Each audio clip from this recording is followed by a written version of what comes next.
Hello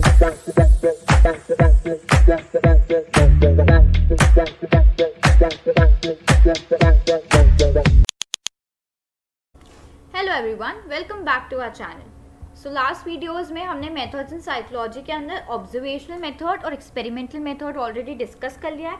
you can surely watch them out. और आज की वीडियो में हम डिस्कस कर रहे हैं कोरिलेशन रिसर्च को। तो जो कोरिलेशन रिसर्च है वो क्या करता है, वो इन्वेस्टिगेट करता है रिलेशनशिप दो या दो से ज़्यादा वेरिएबल के बीच में, क्या डिटरमाइन करने के लिए कि क्या वो दोनों वेरिएबल एक दूसरे से एसोसिएटेड है, क्या वो एक दूसरे के साथ कोरिलेटेड है। बिना कोई मैनिपुलेशन के क्या हम दो वेरिएबल के बीच में रिलेशनशिप पता कर सकते हैं। जैसे कि एक वेरिएबल हमने लिया स्टडी टाइम और एक लिया एकेडमिक अचीवमेंट।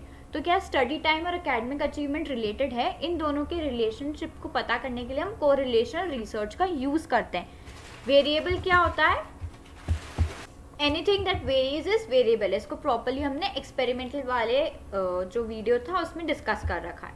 अब आगे बढ़ते हैं। इस जो मेथड है कोरिलेशन रिसर्च, इसके कुछ की फीचर्स होते हैं, जैसे कि ये ऑब्जर्वेशन बेस्ड होता है। हम एक्सपेरिमेंटल मेथड में वेरिएबल्स को मैनिपुलेट करते थे, यहाँ पे हम मैनिपुलेट नहीं करते, हम नेचुरल सेटिंग में चीज़ों को ऑब्जर्व करते हैं और उसी हिसाब से उन दो वेरिएबल के बीच की रिलेशनशिप को पता करते हैं। नेक्स्ट आता है डायरेक्शन ऑफ रिलेशनशिप। तो जो वेरिएबल्स हम पता करते हैं कि क्या वो वेरिएबल्स एक दूसरे से पॉजिटिव रिलेटेड है, कि अगर एक वेरिएबल बढ़ रहा है तो दूसरा भी बढ़ेगा, क्या वो नेगेटिवली रिलेटेड है कि एक बढ़ रहा है तो दूसरा कम हो जाएगा, या वो रिलेटेड है ही नहीं। तो हम कोरिलेशन रिसर्च से डायरेक्शन ऑफ रिलेशनशिप को पता करते हैं। फिर क्या प्रिडिक्टिव यूटिलिटी।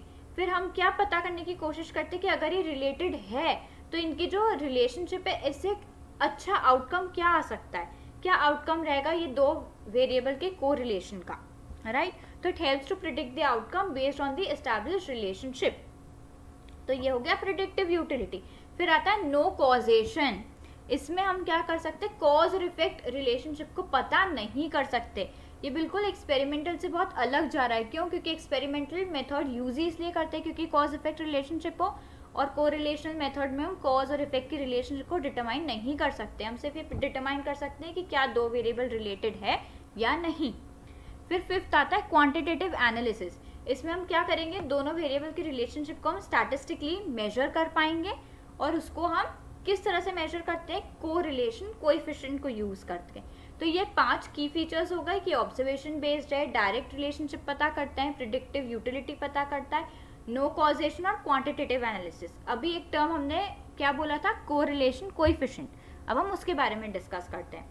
कोरिलेशन कोएफिशिएंट एक न्यूमेरिकल वैल्यू होती है जो कि इंडिकेट करती है स्ट्रेंथ और डायरेक्शन एक रिलेशनशिप की। मतलब क्या कि अगर दोनों वेरिएबल का बीच में कुछ रिलेशन है तो उसकी कितनी स्ट्रेंथ है उस रिलेशनशिप की, और किस तरह का डायरेक्शन है, क्या वो पॉजिटिव है, नेगेटिव, या कोई कोरिलेशन नहीं है।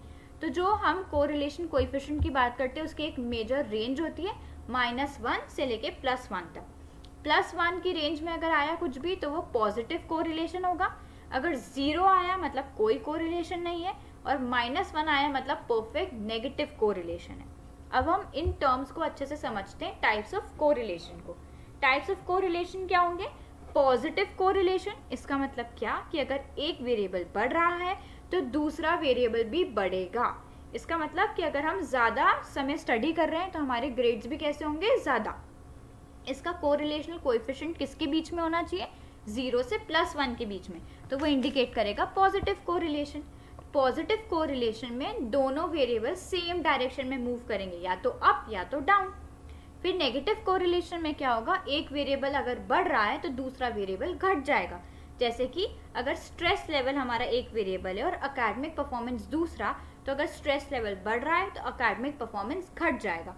तो यहाँ पे क्या हो रहा है, नेगेटिव कोरिलेशन में दोनों वेरिएबल अपोजिट डायरेक्शन में मूव करेंगे। इसका कोरिलेशन कोएफिशिएंट किसके बीच में होना चाहिए, 0 से -1 के बीच में। फिर आता है जीरो कोरिलेशन। इसका मतलब क्या कि दोनों वेरिएबल रिलेटेड ही नहीं है। जैसे कि हमने बोला कि एक वेरिएबल स्टडी टाइम है और एक है हेयर कलर, तो वो जो स्टडी टाइम और हेयर कलर है उन दोनों के बीच का कोई भी रिलेशन नहीं है, तो इनका कोएफिशिएंट आएगा क्लोज टू 0 और इनके बीच में कोई रिलेशनशिप नहीं होगी। तो ये हमारा कोरिलेशन मेथड के बारे में जो भी इंपॉर्टेंट पॉइंट्स थे वो डिस्कस हो चुके हैं। इसके अलावा बहुत सारे एडवांटेजेस होते हैं कोरिलेशन मेथड को यूज़ करने के लिए, और एट द सेम टाइम बहुत ज़्यादा डिसएडवांटेजेस भी होते हैं कि हम इसको यूज़ करेंगे तो क्या ड्रॉबैक्स आएंगे। दोनों ही स्लाइड, एडवांटेज की स्लाइड और डिसएडवांटेज की स्लाइड हमने प्रोवाइड की है. So if you want to elongate your answer, then you can surely use these slides in your answer. And this is it for the correlational method. और अब हमारे जो भी आगे के मेथड्स बचे हुए वो हम नेक्स्ट वीडियो में डिस्कस करेंगे.